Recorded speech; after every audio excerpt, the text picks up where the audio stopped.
All right, welcome back to the listener's commentary on the Gospel of Matthew. In this recording, we're going to be looking at Matthew 26, verses 57 through 75.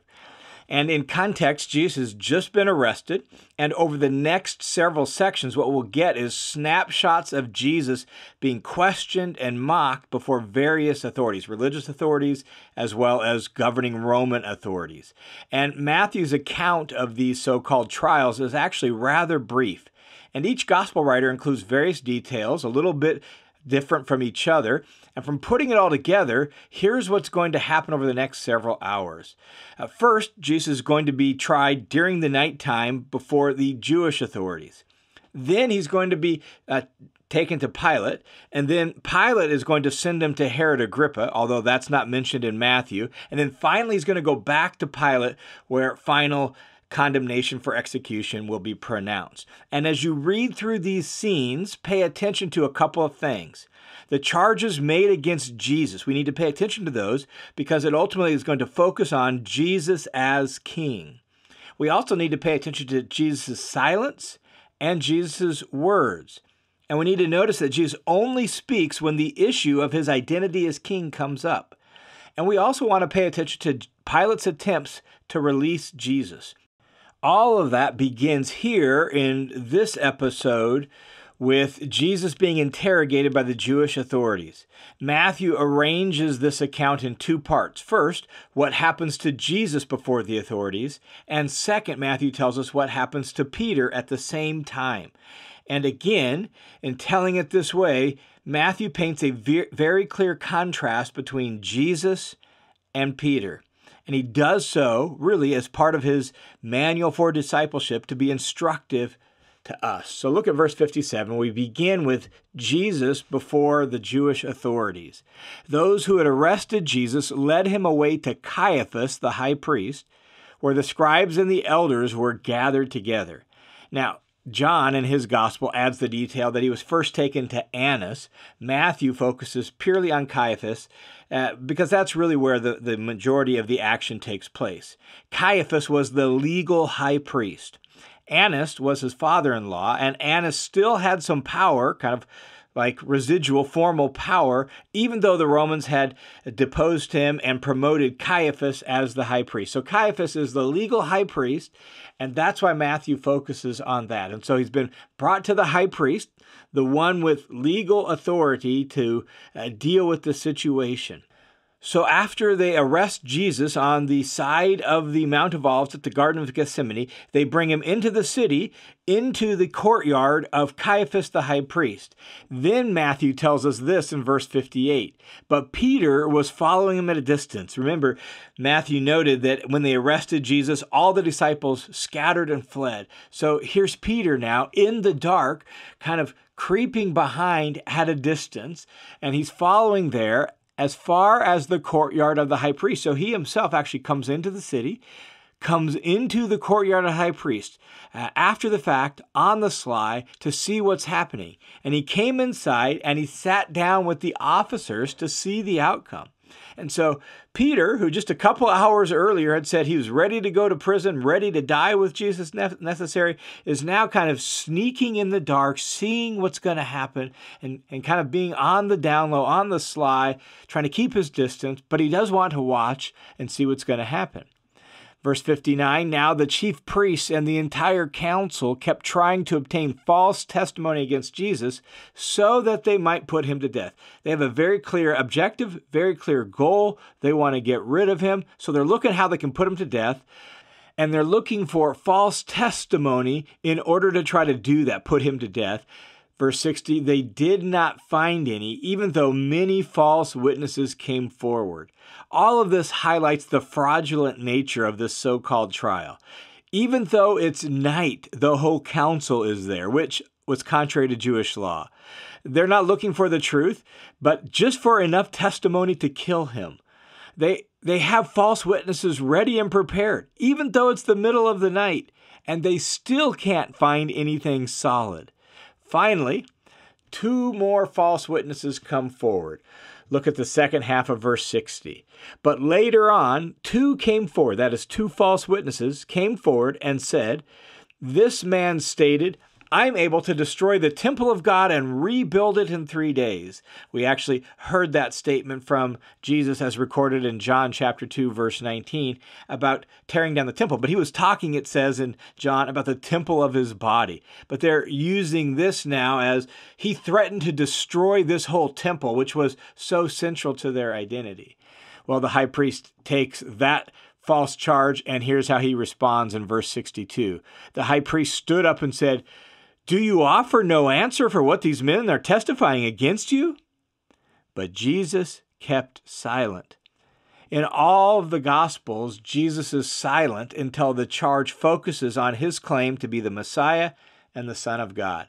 And this silence really seems to be intentional. He wants the record of history to say, here's what really got me killed.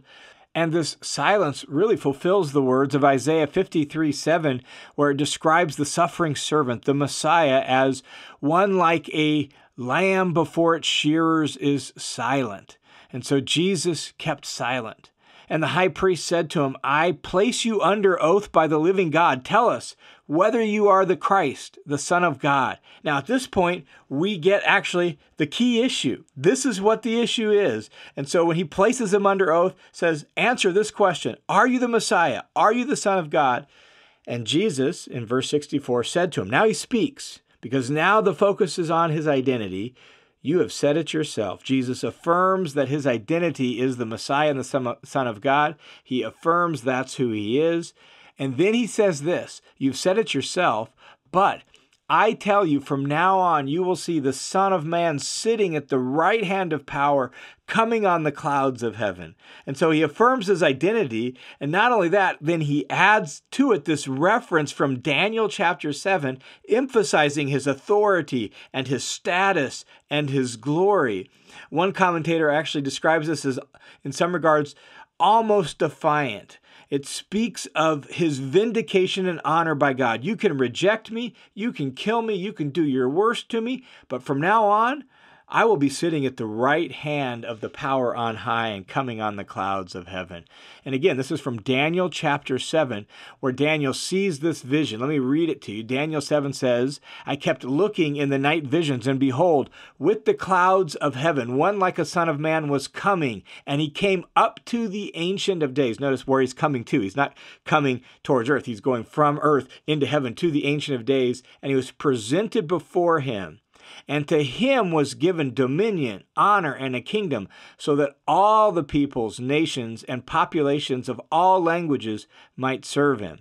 His dominion is an everlasting dominion which will not pass away, and his kingdom is one which will not be destroyed. It's this passage that Jesus is alluding to, this passage that the authorities would have been familiar with, and he's saying, that's me. That's who I am, and you're going to have to come to terms with the fact that's where I'm going to be sitting. So whatever you do to me, that's who I am.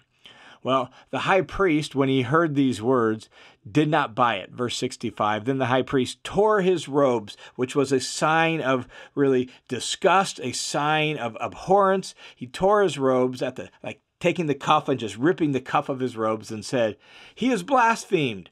What further need do we have of witnesses? See, you've heard the blasphemy. What do you think?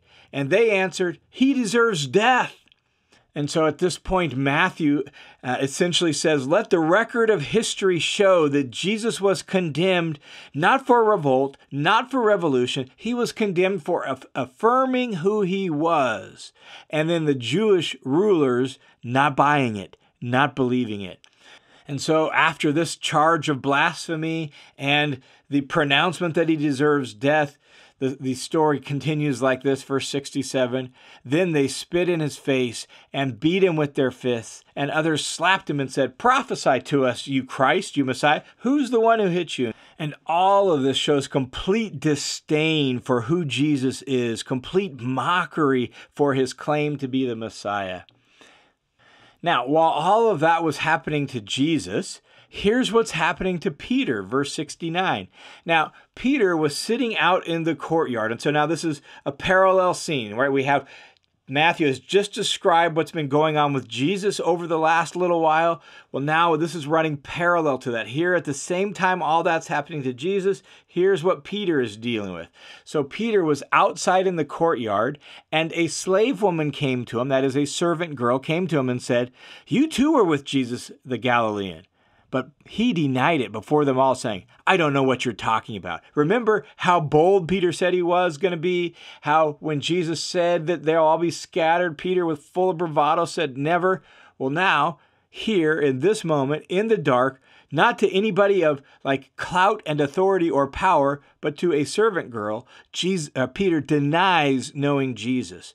He withdraws a little further, maybe further away from the scene, further away from the action. He goes out by the gateway, verse 71, and another servant girl comes to him, saw him, and said to those who were there, "This man was with Jesus of Nazareth too." She somehow recognizes him and says, "I think he's one of them." And again, he denied it, this time with an oath. "I don't know this man." And so he offered an oath and said he didn't know him.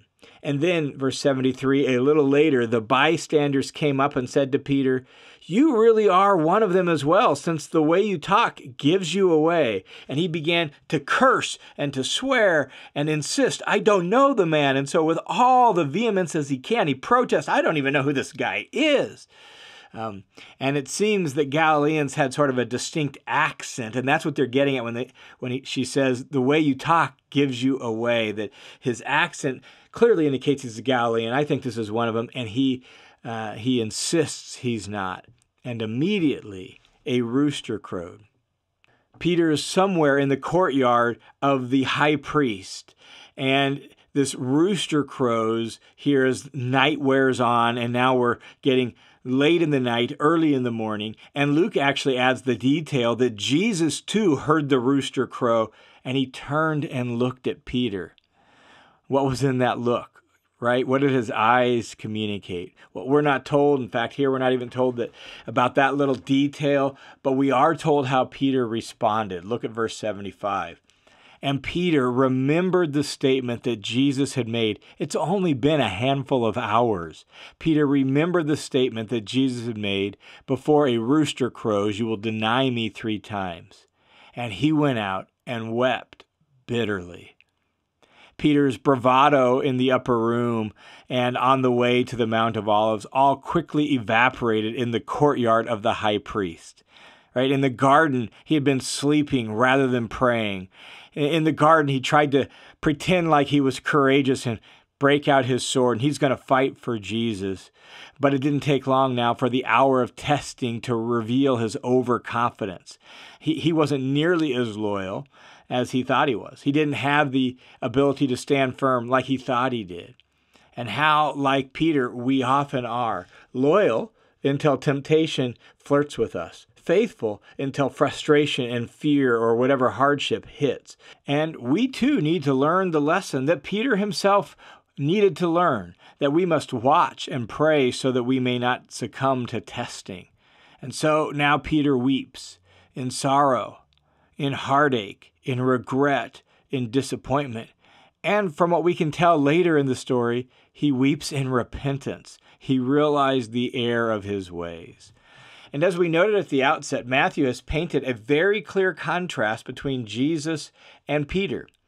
Jesus is being interrogated, lied about, even physically assaulted, and he is experiencing all of that before those with the power to execute him. They have authority and clout.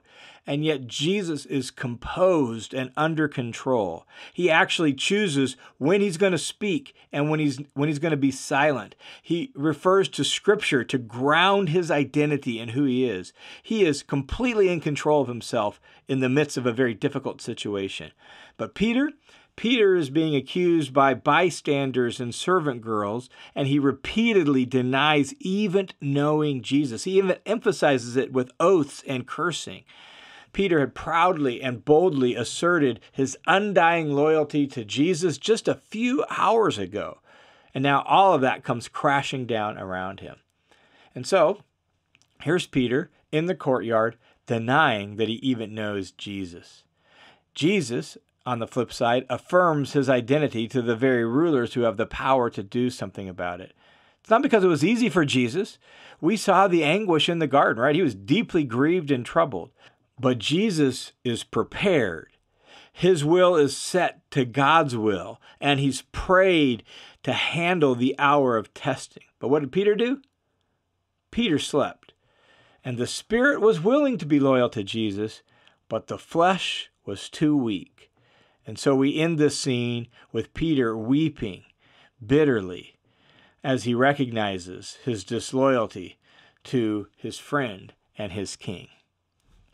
All right, thanks for tuning into this session of the Listener's Commentary on the New Testament.